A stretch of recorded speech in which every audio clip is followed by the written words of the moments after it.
Anyway, you know, if you want to know something in today's world, you go to the internet, right?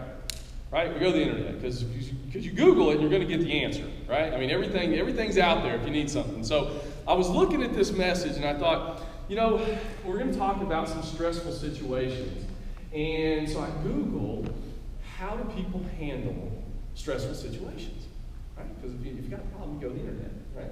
So this is what I found, and I think it's the first slide up here. I found, and this was from an interesting website. I think it was called tinybuddha.com or something. I'm not recommending that, but anyway, the website gave me 9 different ways that people handle stressful situations. And here they are. The first one is release your frustrations. All right, release your frustrations. Oh, there they are. Yeah, release your frustrations. Okay, whatever that situation is, release your frustration. The second one is realize that you are not alone. Okay, that's all right. You know, that's I can live with that, right? Understand being frustrated won't solve it. Man, I could really learn that lesson a lot. You know, I'm the guy that gets frustrated and just throws the thing down, right? You know, when you can't put it together. Know you always have a choice. Objectify it. Focus on what you can do. All right, that's good. Ask for help if you need it. See it as an obstacle to overcome. And then finally, identify the lesson learned. 9 pretty good things, right? I mean, that's okay. I can live with each of those. I mean, that's pretty good advice, I think, on a daily basis when you deal with a stressful situation. The only thing about these, and this is what I got to thinking about, these only deal with specific situations. And what I mean by that is, you know, situations arise from time to time in our lives that come up and they're a problem and it's stressful and we're dealing with a lot of things. These things here, all, I think, you know, good advice, okay? But they only deal with isolated incidents, right? One thing at a time. I think the point that they miss is that they're not helping us find peace throughout our entire lives. Because if we keep coming to stressful situations and we only look to, you know, our 9-step plan or our 7-step plan or our 5 steps or whatever it may be, and we're only looking for those things, then we're always dealing with incidents in isolation. And we're not dealing with finding a way to create peace throughout our lives. Because if we have that peace in our lives, situations are a lot less stressful, right? We have that foundation already to deal with things when they come up. And so today's sign or miracle is about a situation in which I think many of us find ourselves many times. I really do. I think we find ourselves, if you look at the actual setting of this situation, I think we could describe ourselves many times as being adrift in the middle of a sea, in the middle of a raging storm. And what I mean by adrift is we're kind of at the mercy of the waves, we're kind of at the mercy of the wind, we're just being blown from place to place and side to side, and we really don't have a direction, and everything that we try to do, everything that we're straining to fix, it just keeps getting blown back in our face. And it seems like we're never making any headway. And I would bet, and even today, even sitting here with some of us today, I bet some of us are probably in those situations right now. Continually straining. We find ourselves, or we put ourselves in situations in which we do not see a plausible way out. We don't have an exit strategy. We don't have something that we say, I can fix this problem. And we just find ourselves floating around. And we get in situations and we think that no one, especially Jesus, is paying attention. And we think that many times in our lives. We feel like we're alone.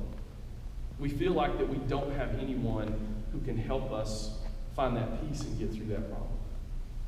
Today's miracle, probably along with last week's, is probably, I don't know, I don't have any research to back this up, but probably one of the more popular ones, right? If you look at someone as a casual churchgoer, as someone who went to church and maybe has gone away from church, I would say, or even people who have grown up in church, I would say most people kind of know this particular miracle, right? I mean, it's used in common slang even at times. But basically, I think this is one of the more popular ones, but I don't know how many times we look at it in terms of in how it relates to our specific situations in life. So let's review just a second.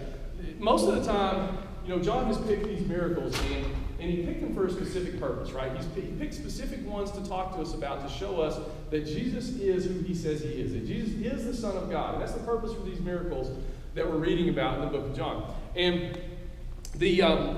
typically he doesn't go from one to the next, but in this situation he actually does. And that's what's kind of neat about this. So last week, right, we fed 20,000 people with a Happy Meal, right? I mean, he took one kid's little lunch, right, and he fed, of course, it's feeding the 5,000. But we know now, after talking last week, we know there was more than 5,000 people there. So there was probably 20,000 or so people there. So he feeds on. The people see it. This is a public miracle, and then they decide we want to make him king. This is the, as we talked last week in the scripture, this is the prophet who is greater than Moses. This is the one this is the Messiah that we've been looking for. We got to make him king, because in their minds they thought, okay, he's going to rule over us. He has come to rule over us. He's here. But what they kind of missed, I think, was the part in the Old Testament about the suffering Messiah. The Messiah who would come and suffer for us and die for us, die for our sins. So they kind of missed the point a little bit, but they're pretty intent on, we're going to make this guy rule over us. And Jesus understands this, but he also understands his mission. He knows why he is here, and that's not the mission that he has set. He's not to come and be set up as king to rule over everyone. So what does he do? Well, if you remember when he came there at the beginning, he was trying to kind of get away with the disciples a little bit. He was trying to kind of get some quiet time anyway, and everybody just sort of followed him along. So now he goes on up onto the mountainside to pray, and he tells his disciples to go and get in the boat and start rowing back across the lake, or the Sea of Galilee. Okay, he tells them to head over there. And he sends them away from the crowd because he didn't, the disciples waited for a little while, but he tells them to go on because he doesn't want the disciples to start getting into that mindset and start thinking that as well. So he's trying to separate that, and the crowd's going to kind of hang out a little bit. But you got to think about this. The Sea of Galilee, let me give you kind of an idea here.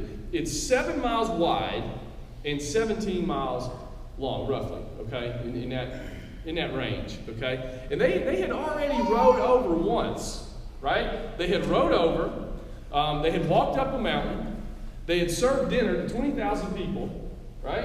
And then they get in the boat, it's nighttime, they get in the boat and say, okay, we're going to row back up. Rowing 7 miles is a big deal. And especially after a long day. They've had kind of a big day here, right? A lot of stuff going on. And so he gets back in, they get back in the boat, and they're going to row, and it's night, and it's dark, but they're tired, but they are experienced fishermen. So they understand. They've been fishing in this area. A couple of them from right there in the area, right along the coast. So they know the water. They know how to fish. They understand getting across in a boat. They're good with all that. So they think, all right, this is good. We're tired. It's dark, but you know what? We're going to go. And this is where we pick up our story. John 6, if you want to turn there. The full, I'm going to read through like I do, and then we'll come back and look at our verses. But it's John 6, beginning in verse 16. If you want to follow along, and then it'll be on the screen the next time through. It says this: when evening came, his disciples went down to the lake, where they got into a boat and set off across the lake for Capernaum. By now it was dark, and Jesus had not yet joined them. A strong wind was blowing, and the waters grew rough. When they had rowed about 3 or 4 miles, they saw Jesus approaching the boat, walking on water, and they were frightened. But he said to them, "It is I, don't be afraid." Then they were willing to take him into the boat. And immediately the boat reached the shore where they were heading. So really there's actually 2 miracles, kind of, if you kind of look at it. One, he was walking on the water, right? But then he gets in the boat, and then boom, automatically they're exactly where they were going. So there's actually kind of 2 things here that I thought were really cool to look at. But ultimately in this position, okay, they're in the middle of this lake. The storm is raging. They basically had no hope, and they thought that they were alone. They thought they were alone. But then they find out different. So let's go back for just a second, and let's kind of set this up. Verses 16 through 18, let's kind of set the scene a little bit and unpack that just a little. When evening came, his disciples went down to the lake, where they got into a boat and set off across the lake for Capernaum. By now it was dark, and Jesus had not yet joined them. A strong wind was blowing, and the waters grew rough. One thing you got to understand about this region in this sea, if you look at it, some of you have Bibles that kind of show the map or show the area. One thing you'll notice about it is there's mountains. There's a mountainous terrain all the way around. And the sea is actually below sea level, okay? So what happens is there's a tendency, even today, even now in this area, there's a tendency for these strong, violent storms to come up out of nowhere. There's a lot of wind in that area, and it creates these huge waves. I mean, there were just maybe 20 years ago or so, I was reading about 20-foot waves that were reported roughly in that area on this particular body of water. And so this is a natural thing. This is something that happens on a regular basis. And think about that for a second. You're cold, you're wet, it's a storm, right? You're exhausted from the whole day, and then you have this wind, and you're rowing into this wind. And if anybody's ever been on a lake or done any of this, if you're going into the wind, what's it feel like, right? I mean, it feels like you're not getting anywhere. You're just straining and rowing, and you just kind of stay in the same place all the time. I wonder if this is where some of us are in our lives right now. I really do. I wonder if some of us are at this place. We're trying to make headway in our lives, but we just don't seem to ever get anywhere. We're fighting to survive, whatever it is that we're fighting, but we constantly feel like we're going under. And the worst part about it is, and this is where the disciples were, and don't miss this point, the worst part about it is, we get to a place where we think that there's no hope. We truly think that no one is paying attention. We feel like God is not paying attention. And so we lose hope. I bet the disciples at this point were probably wishing that Jesus was there with them. But they didn't realize that he could still see them.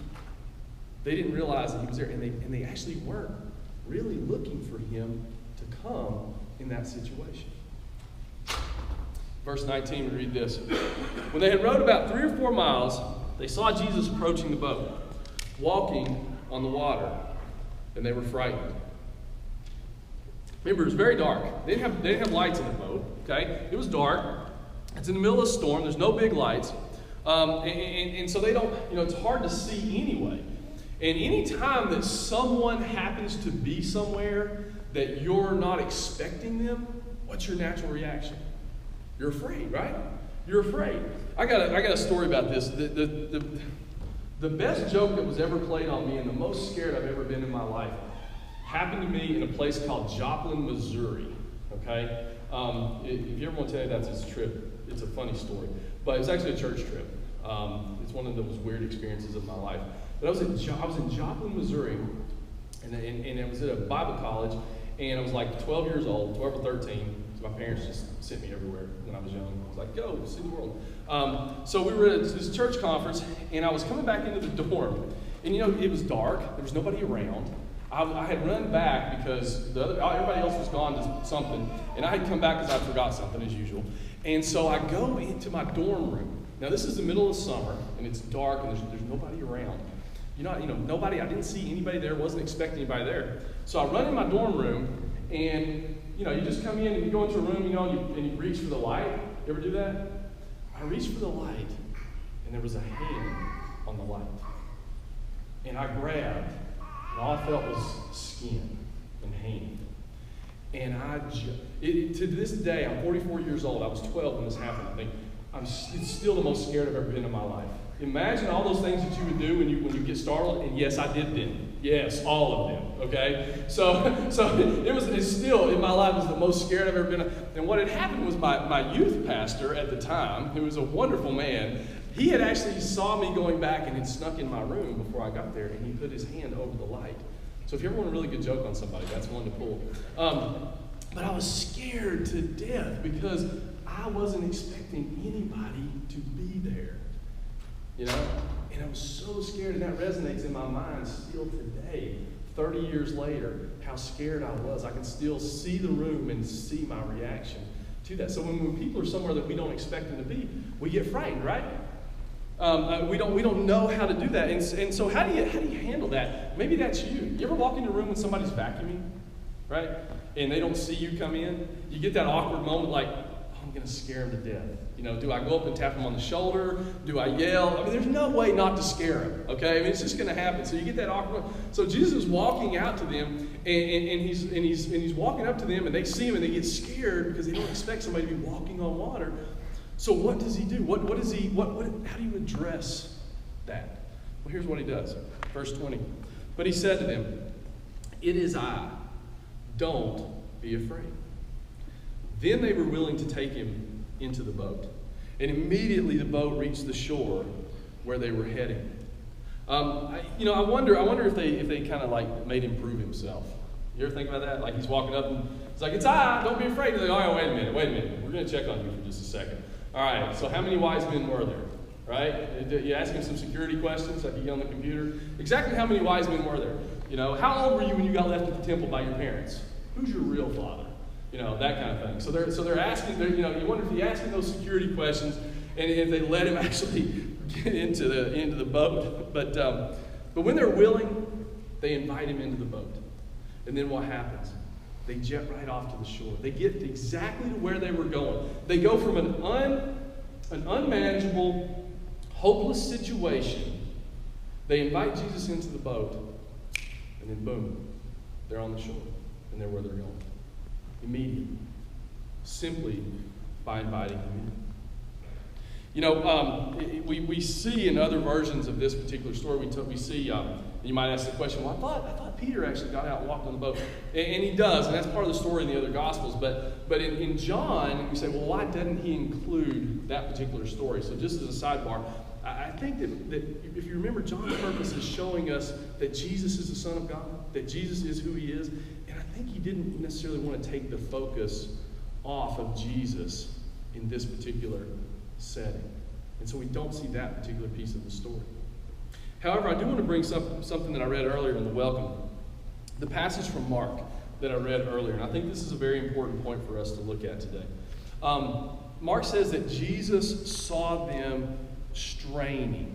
Now, this is a miracle in itself. Remember, Jesus is up on a mountain praying. They have rowed, as the scripture tells us, 3 to 4 miles out into the sea. It's dark, it's a storm. He doesn't have binoculars, right?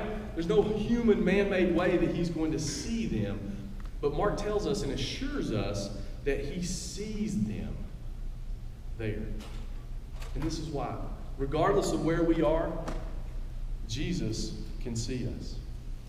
Regardless of where we are in our lives, Jesus can see us. It doesn't matter if we're in the middle of a lake, in the middle of a storm. It doesn't matter if we're on our knees in our bedroom at our house. It doesn't matter if we're sitting parked on the side of a road in our car crying over something. Jesus can see us regardless of where we are. You might say, well, why would Jesus send them into this particular situation? I mean, he knew. I mean, he was going here, and he knew it was dark, and he knew there was storms. So and Jesus tells them to get into the boat and go. Why would he put them into this particular situation? Well, I think there's two reasons for this that are imperative for us to take from this story. First, it's our faith will grow by reaching its limits. Our faith will grow by reaching its limits. If you want to grow in anything, if you want to get stronger, you got to push yourself. If you want to get in better shape, you've got to push yourself. You got to exercise more, a little bit more. You have to push yourself to the limit. If you want to learn more, you've got to read more. You've got to study more. If we want things to grow in our lives, we have to push ourselves to the limits. And Jesus wanted the disciples to grow in their faith. And the other piece of that is this. When we are most receptive to what God is teaching us, when we realize that we're insufficient. You ever try to teach somebody to do something that already knows how to do it? Right? You ever do that? You ever do that? Try to teach somebody that already knows how to do everything? Right? They're not real receptive to listening to what it is that you're trying to explain to them, are they? Right? They say, well, I don't need to listen to you. I'm good. I got this. I know how to take care of this. I don't need you to tell me how. So we all have been in that situation. Probably all of us have been on both sides of that situation, if we were honest with ourselves.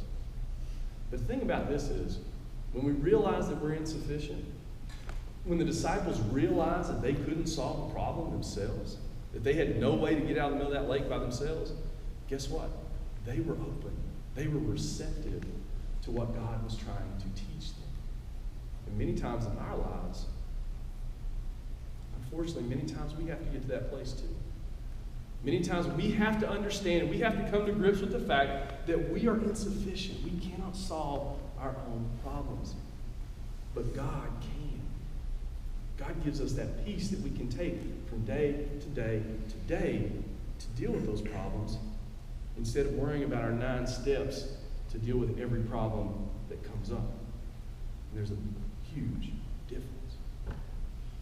The second reason, I've kind of already alluded to this, as to why I think Jesus put him into this situation, is this. Jesus never really leaves us alone. Think about it. He never really leaves us alone. He was never out of touch. He was never not aware of where they were and what they needed. Never. He knew exactly where they were. He knew exactly what they were struggling with, and he knew exactly what they needed. And he had a purpose for what they were going through. That the same is true for us. It's true for us. We always have Jesus looking at us. He always has our attention. Always. And that's a concept that we forget sometimes. Some of us are worn out by the situations that we're dealing with in life. We are just like the disciples, rowing against the wind in the middle of a storm, going nowhere, and we're exhausted. We're exhausted. But Jesus is there. He is right there. He's always got our attention. He's always there for us. The disciples were nervous and afraid because they didn't think that God was paying attention. They didn't expect him to be there. They were afraid, but when they invited him in, it was done. Think about the lengths that Christ has gone to save us. Not just walking on water through a storm, but coming and suffering and dying on a cross for our sins. Think about the lengths that he will go through. And realize, if he's willing to go through it, he's never, ever not with us. That brings me to my bottom line today, and it's this. In the storms of life, Jesus is there for you. And only he can bring peace. Only him. Peace that goes from situation to situation to situation. It's not 9 steps. It's not 5 steps. It's not whatever. It's not a plan. It's Jesus. That's the only plan that truly brings peace in our lives constantly, every minute of every day. No matter what you're going through, what storms, troubles, issues, if you continue to focus on Christ and you invite him into your life, he will bring peace. Anyone can live joyfully when things are going well, right?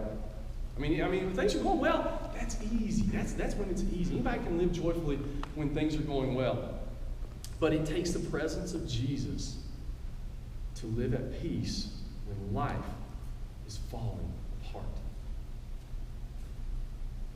We put our hope in many things. And I'm just going to say it. We put our hope in the wrong things. We put our hope in relationships. We put our hope in money. We put our hope in prestige. We put our hope in recognition. We put our hope in jobs. We put our hope in homes. We put our hope in the wrong things. The disciples put their hope in their experience at sea, which was vast. They were experienced fishermen. That's what they did. That's how they lived. They had vast experience, and when they set out on that boat, they put their hope in all the knowledge that they had and all the experience that they had. But it wasn't enough. If our hope in life is controlling our own circumstances, we will never, never live peace. Never. But here's the thing. We can live above our circumstances. We can live supernaturally in what I call a finite world. It is by keeping our focus on Jesus and understanding that even if we can't see him, he's still working. Even if we can't see him. The disciples couldn't see him. He was up on a mountain, but he saw them. They weren't expecting him to come, but he walked out to them. He was still working even when they didn't expect him. You know, the storms in our lives are where we often most experience God, where we really grow the most in our walk with Christ. It's during those storms. What are you struggling with? What are you constantly fretting over in your life? What are you constantly worrying about right now in your life? And where's your hope? Where's your hope? You may feel like that Jesus is nowhere to be found, but he's there. You may not see how God is working until you realize that nothing else that you are hoping in is working.